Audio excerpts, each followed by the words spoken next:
Assalamualaikum warahmatullahi wabarakatuh dan salam sejahtera. Hari ini kita akan belajar tingkatan 4 bab 1 kemunculan tamadun awal manusia. Di bawah tajuk kecilnya Tamadun Mesir Purba. Sebelum cikgu nak mengajar, cikgu nak minta semua guru dan pelajar-pelajar untuk subscribe video cikgu ni agar cikgu boleh menambah lagi tajuk-tajuk yang lain. Latar belakang Tamadun Mesir Purba. Tamadun Mesir Purba dianggap sebagai anugerah daripada Sungai Nil. Sungai Nil ini berpunca daripada Sungai Nil Biru dan juga Sungai Nil Putih. Untuk latar belakang setiap tamadun wajib ingat 4 perkara. Yang pertama, dekat sungai. Semua tamadun terletak dekat mana? Dekat sungai. Tamadun Mesir Purba sungai apa? Sungai Nil. Yang kedua, limpahan air sungai ini membentuk tanah yang subur untuk pertanian dan pertempatan manusia. Yang kedua, bila disebut sungai, sungai mempunyai tanah yang subur. Yang kedua, tanah yang subur.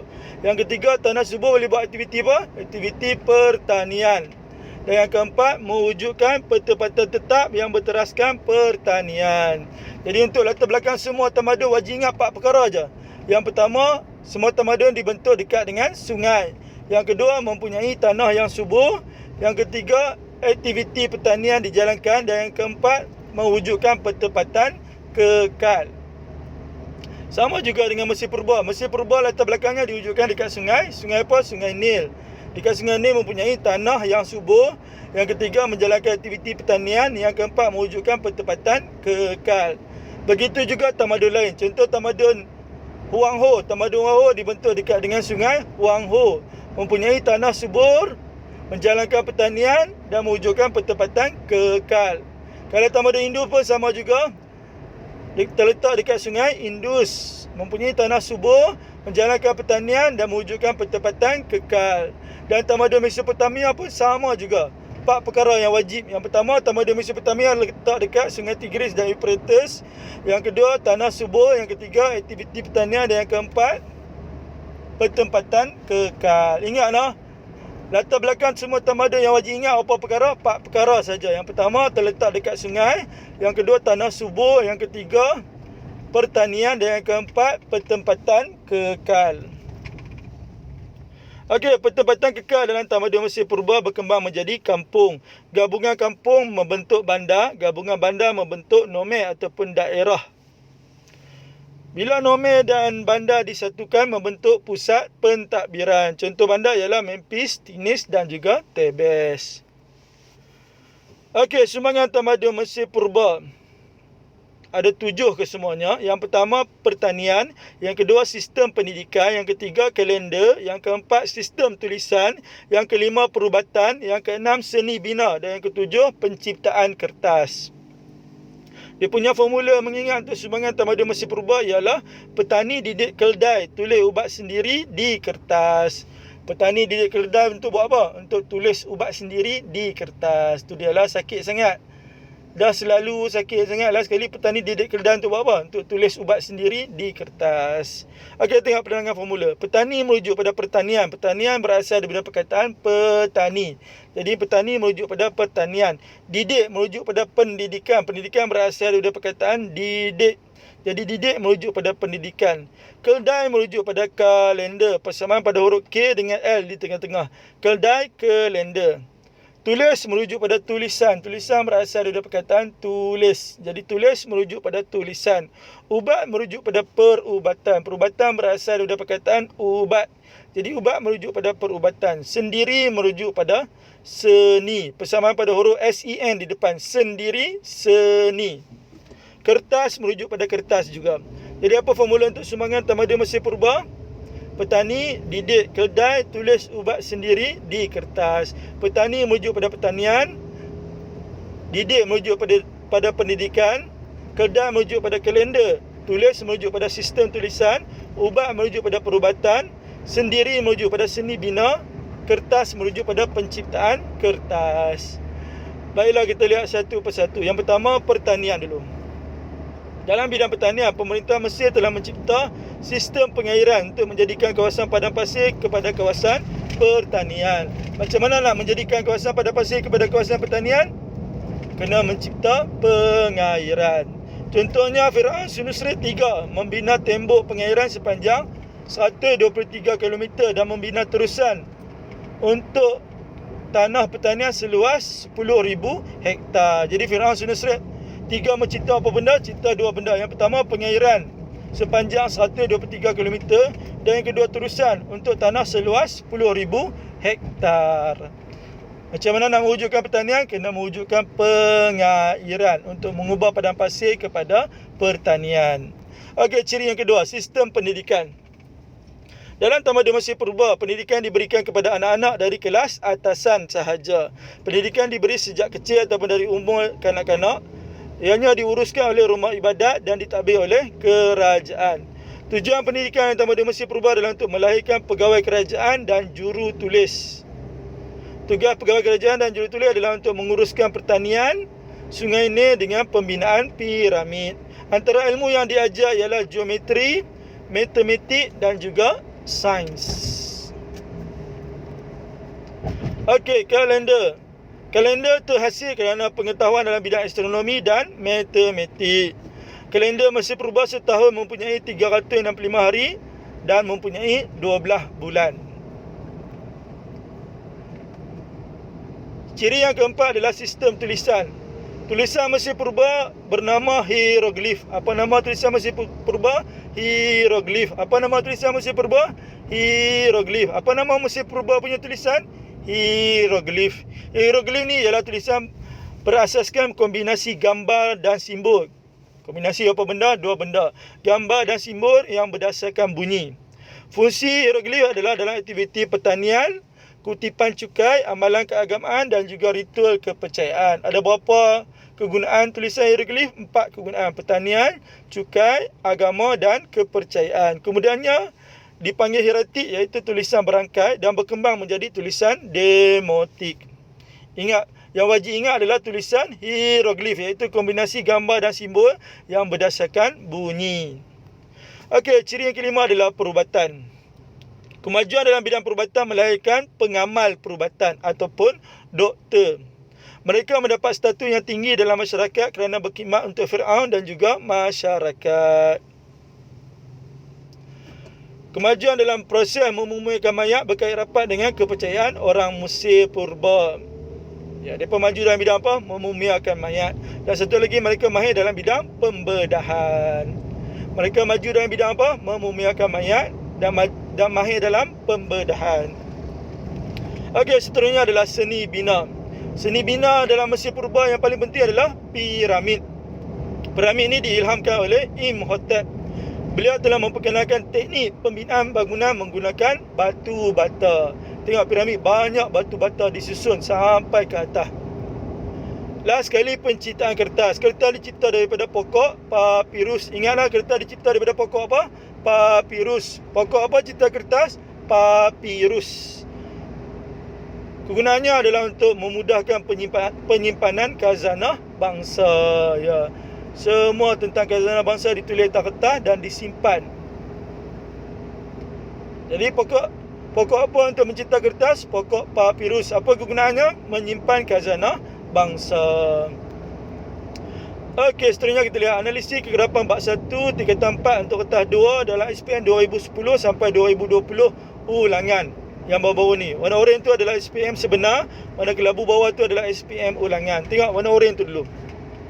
2010 naik struktur, 2011 naik struktur, 2012 tak naik, 2013 naik struktur, 2014 naik esei, 2015 tak naik, 16 naik esei, 17 naik struktur, 18 naik esei, 19 tak naik, 2020 berkemungkinan akan naik struktur. Jadi tolong bagi perhatian semua tajuk-tajuk di dalam bab 1 tingkatan 4 ini. Tengok SPM ulangan di bawah tu, warna kelabu. 14 ulangan naik struktur, 15 ulangan naik struktur, 16 ulangan tak naik, 17 ulangan tak naik, 18 ulangan naik struktur, 19 ulangan tak naik, 20 ulangan naik struktur.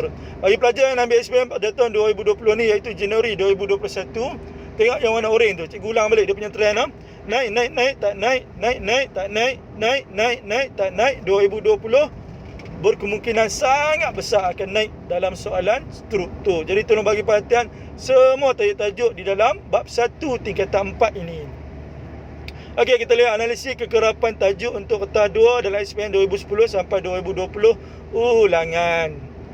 Untuk tajuk apa kita bilang tadi? Tamadun Mesir Purba. Tamadun Mesir Purba hanya sekali je ditanya. Itu pun dalam SPM ulangan. Bermaksud SPM ulangan tahun bila? 2015. Sekali tu je ditanya daripada 2010 sampai 2020 ulangan yang terkini baru-baru ni. Bermaksud untuk SPM sebenar-benarnya tajuk Tamadun Mesir Purba tak pernah langsung lagi ditanya. Jadi tolong bagi perhatian yang sangat-sangat untuk tajuk Tamadun Mesir Purba. Kerana apa? Kerana akan ditanya dalam tahun 2020 ni tajuk Tamadun Mesir Purba di bahagian struktur. Jadi tolong bagi perhatian yang sangat-sangat tajuk ini. Okey, seterusnya kita lihat contoh soalan struktur. Markahnya 244. Baiklah kita lihat satu persatu. Soalan A dulu. Soalan A ditanya apakah yang dimasukkan dengan anugerah daripada Sungai Nil. Apakah anda soalan? Maksud anugerah daripada Sungai Nil. Okey, tengok di ruangan jawapan soalan struktur ni ada nombor 1 Roman 2 Roman tak? Tak ada. Jika tak ada nak jawab macam mana?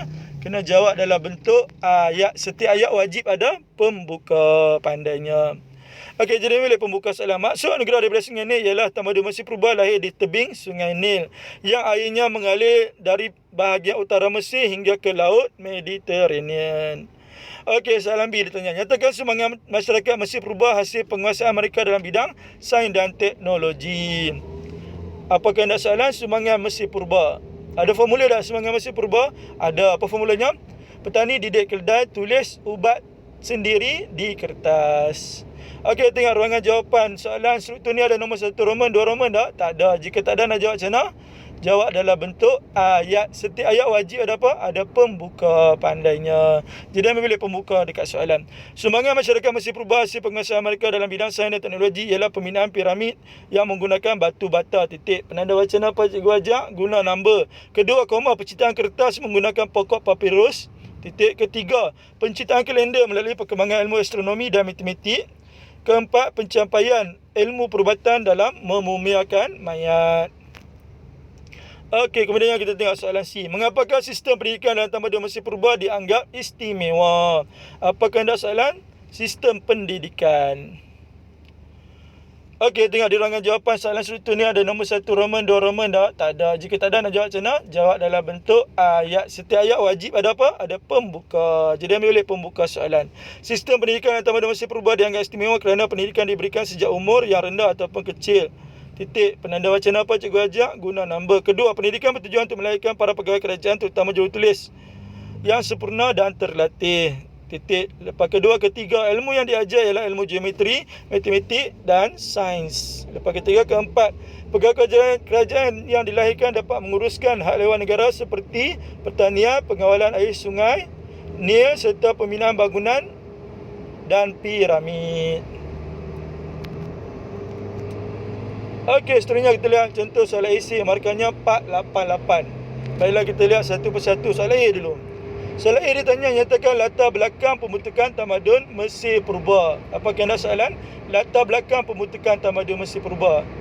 Ingat lagi tak? Latar belakang semua tamadun yang wajib ingat apa perkara? Ya, 4 perkara sahaja. Yang pertama, sungai, terletak dekat sungai. Yang kedua, tanah subur. Yang ketiga, pertanian. Dan yang keempat, mewujudkan pertempatan kekal. Okey, untuk jawab soalan esei seperti biasa wajib ada pembuka. Jadi ambil pembuka soalan. Latar belakang pembentukan Tamadun Mesir Purba ialah Tamadun Mesir Purba dianggap sebagai anugerah daripada Sungai Nil. Titik. Penanda bacaan apa cikgu ajak? Guna number. Kedua, koma. Sungai Nil berpunca daripada Sungai Nil Biru ataupun Sungai Nil Putih. Titik. Ketiga, limpahan air Sungai Nil membentuk tanah yang subur untuk pertanian dan pertempatan manusia. Lepas ketiga, keempat, mewujudkan pertempatan tetap yang berteraskan pertanian. Ya, ada lagi tak? Ada lagi. Pertempatan tetap ni berkembang menjadi kampung. Gabungan-gabungan kampung membentuk bandar. Gabungan bandar membentuk daerah. Kemudiannya membentuk pusat pentadbiran. Okey, soalan B ditanya. Jelaskan sumbangan Tamadun Mesir Purba kepada peradaban manusia. 8 markah. Apakah anda soalan? Sumbangan Tamadun Mesir Purba. Ada formula tak sumbangan Tamadun Mesir Purba? Ada. Apa formulanya? Petani didik tulis ubat sendiri di kertas. Okey, seperti biasa untuk jawab soalan esei wajib ada pembuka. Jadi pembuka ambil balik kat soalan. Semangat tamadun Mesir purba kepada peradaban manusia ialah dalam bidang pertanian. Titik. Hal ini kerana pemerintah Mesir telah berjaya mencipta sistem pengairan untuk menukarkan kawasan padang pasir menjadi kawasan pertanian. Contohnya, Fir'aun Sunusrut 3 membina tembok pengairan sepanjang 123 km dan membina terusan untuk pertanian seluas 10,000 hektar. Macam mana nak memulakan isi yang kedua? Guna penanda wacana. Penanda wacana cikgu ajak. Ingat lagi tak guna apa? Guna number. Ya, pandainya. Semangat kedua ialah sistem pendidikan. Hari ini kerana pendidikan diberi kepada anak-anak dari kelas atasan. Pendidikan diberi sejak kecil dengan diuruskan oleh rumah ibadat dan ditadbir oleh kerajaan. Pendidikan dan tamadun Mesir purba bertujuan melahirkan pegawai kerajaan dan jurutulis yang dapat menguruskan pertanian, sungai Nil dan pembinaan piramid. Antara ilmu yang diajar ialah geometri, matematik dan sains. Ada lagi tak semangat lain? Ada lagi, ingat balik formula. Petani didik tulis. Tulis tu apa? Tulisan. Apa nama tulisannya? Hieroglif, iaitu kombinasi simbol dan gambar yang berasaskan bunyi. Ada berapa kegunaan? 4 kegunaan. Mencatat aktiviti pertanian, cukai, agama dan kepercayaan. Semangat yang keempat apa? Ingat balik formula. Petani didik tulis ubat. Ubat tu apa? Perubatan. Ya, perubatan melahirkan pengamal perubatan yang statusnya tinggi dalam masyarakat. Mereka maju dalam memumiakan mayat dan mahir dalam pembedahan. Ciri yang kelima, petani didik tulis ubat sendiri. Sendiri adalah seni bina. Seni bina mereka yang utama adalah piramid. Ilham daripada Imhotep, iaitu teknik pembinaan bangunan menggunakan batu bata. Dan semangat yang terakhir adalah penciptaan kertas daripada pokok apa? Pokok papirus. Kegunaannya untuk menyimpan khazanah bangsa. Okey, kemudiannya kita pergi kepada soalan C. Soalan C dia tanya, sejauh manakah semangat tamadun Mesir purba dapat memajukan sesebuah negara? Apa ganda soalan? Semangat tamadun Mesir purba dapat memajukan sesebuah negara. Ya, kita ambil balik dia punya formula semangat tamadun Mesir purba tadi. Apa formula ya? Petani didik tulis ubat sendiri. Petani didik keldai tulis ubat sendiri di kertas. Okey, jadi seperti biasa soalan esei wajib ada pembuka. Jadi ambil balik pembuka soalan. Dekat soalan tu ada pembuka, jadi ambil balik. Tulis balik pembukanya. Semangat tamadun Mesir purba dapat memajukan sebuah negara ialah melalui teknologi seni bina. Uraiannya hari ini dapat membawa kemajuan dalam pembinaan bangunan yang berprestis tinggi serta mempunyai sistem binaan yang dilengkapi peralatan moden. Contohnya KLCC dan Menara Kuala Lumpur. Kesannya dapat menaikkan imej negara di mata dunia. Untuk soalan kebat, cara nak jawab, cikgu ajar ada 4 perkara. Yang pertama ada isi, yang kedua ada huraian. Huraian bermula perkataan hal ini. Yang ketiga ada contoh dan yang keempat ada kesan. Jadi macam mana nak memulakan isi yang kedua? Menggunakan number. Jadi semangat kedua ialah kemajuan dalam bidang perubatan. Hal ini kerana segala penyakit dapat diubati dengan adanya bidang pembedahan dan rawatan penyakit berjangkit. Contohnya dalam pembedahan pintasan jantung, titik. Selain itu dapat mencari alternatif dan vaksin untuk mencegah penyakit. Contohnya dalam menghadapi pandemik coronavirus. Kesannya taraf kesihatan rakyat menjadi baik dan negara selamat daripada ancaman wabak penyakit yang berbahaya. Okey, akhir sekali cikgu nak menyampaikan berita gembira kepada para pelajar yang ambil SPM pada tahun 2020 ni, iaitu Januari 2021 ni, iaitu buku poket formula tingkatan 4 dan buku poket formula tingkatan 5. Di dalamnya mengandungi tajuk-tajuk sport mengikut bab-bab sebagaimana dalam buku teks, iaitu dalam tingkatan 4 ada 10 bab dan tingkatan 5 ada 9 bab. Setiap bab ada tajuk-tajuk sport tersendiri. Bagi siapa yang berminat, harga sebuah buku hanya RM1 saja. Jadi jika nak mendapatkan dua-dua buah buku ni, hanya memerlukan RM8, memerlukan RM2 sahaja. Siapa yang berminat boleh WhatsApp Syazri di nombor 013 7529 209. Okey, hanya sekadar itu saja daripada cikgu untuk hari ini. Kita jumpa lagi dalam kelas sejarah yang seterusnya. Sekian, wabillahi taufiq wal hidayah. Assalamualaikum warahmatullahi wabarakatuh.